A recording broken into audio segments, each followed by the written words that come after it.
My next guest is a founder and CEO of Quiet Events, a movement that has disrupted the dance party scene. Will, welcome to Create, Build, and Manage Daily. Hey, how you doing? Thanks for having me. Absolutely. No, I'm doing great. So where did this idea come from? It's very creative. Sure. It's now been probably about 14 years old. It actually comes from Europe originally to get around the cops. So everyone would wear headphones and you can throw parties to the wee hours of the morning without anyone hearing it. But then, it's taken from the 1 channel to the 3 channel to 10 and more than you can ever imagine channels. So yeah, it's been really, really crazy and fun. It is crazy and fun, and I've seen it everywhere. I mean, it's showing up in events my kids are going to. I've seen it on the cruise lines now.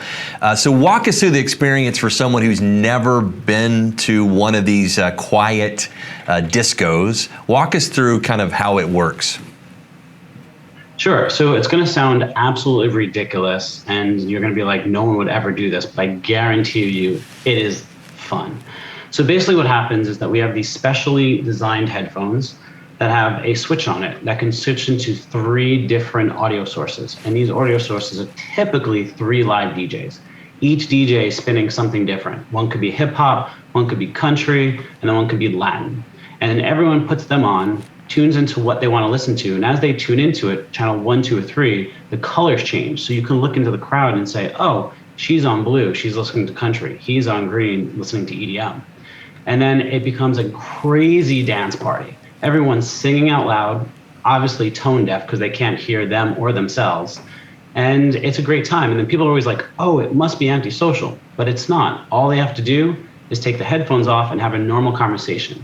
So in a normal club where you're screaming over the loud music, now all you do is take the headphones off and have a normal conversation. I love that. There's a trade show I used to go to on a regular basis. I won't mention one because I don't want to throw them on the bus, but notoriously loud music at every networking event we had, and I never could get any business done. So it's like, man, I want to reach out to them and say, hey, do this instead. The last couple of years for a lot of businesses have been tough, and I'm just curious, Will, in your business, when things kind of shut down, you guys have been around for a while. What did you do to kind of hunker down and survive, and now you're starting to thrive again? Yeah, so happily, when the pandemic hit, we were building an online version of our silent disco parties. So basically a way that people from their homes can tune in to see 3 different DJs, can click on what DJ and then vote for them. So that kind of kept us afloat for a while. But then what really took hold more than anything else is Crunch and Barry's and a bunch of these large fitness companies started doing these outdoor events with our headphones. So the instructor would have a microphone, they would give instructions, play the music, and everyone would be socially distanced in locations that weren't their inside offices. Could be in a park, could be on a beach. And that was where we're getting most of our income from during the pandemic.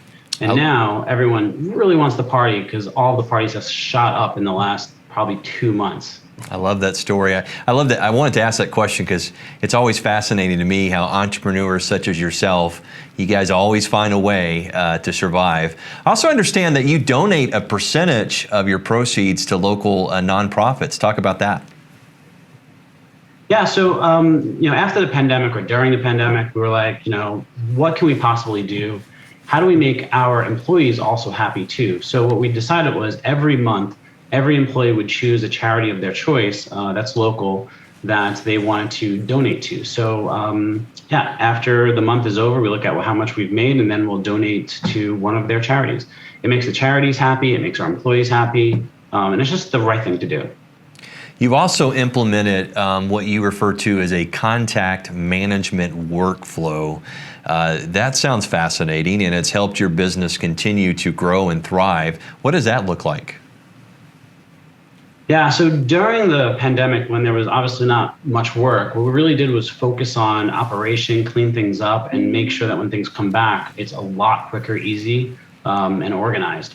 So we used a company called HubSpot, and now when we get emails or people request us on phones, it all comes into a central point. It gets divvied up by our sales team.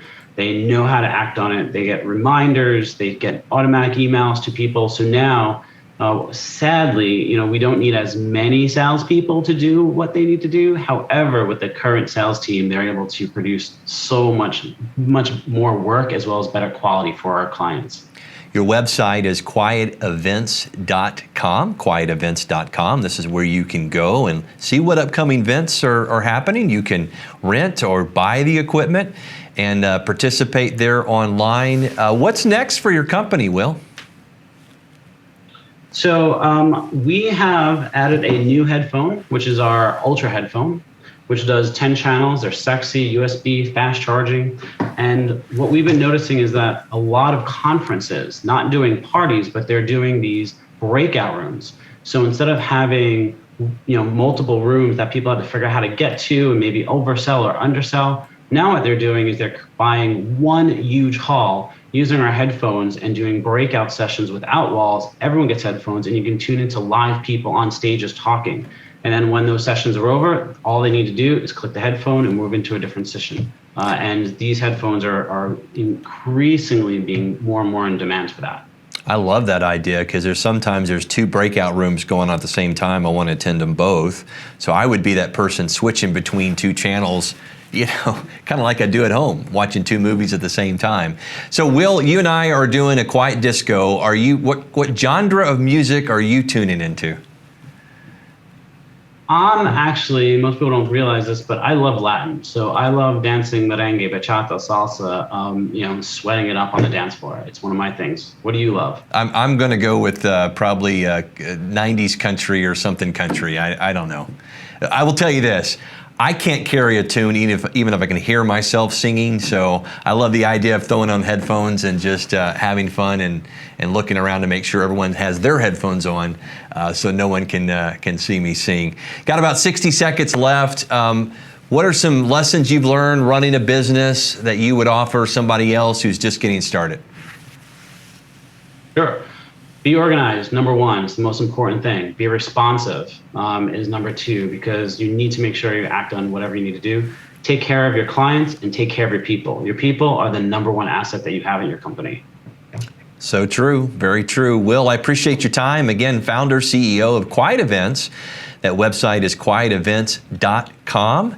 And next time you are invited to one of those parties, you can now say, hey, I know the guy who started that.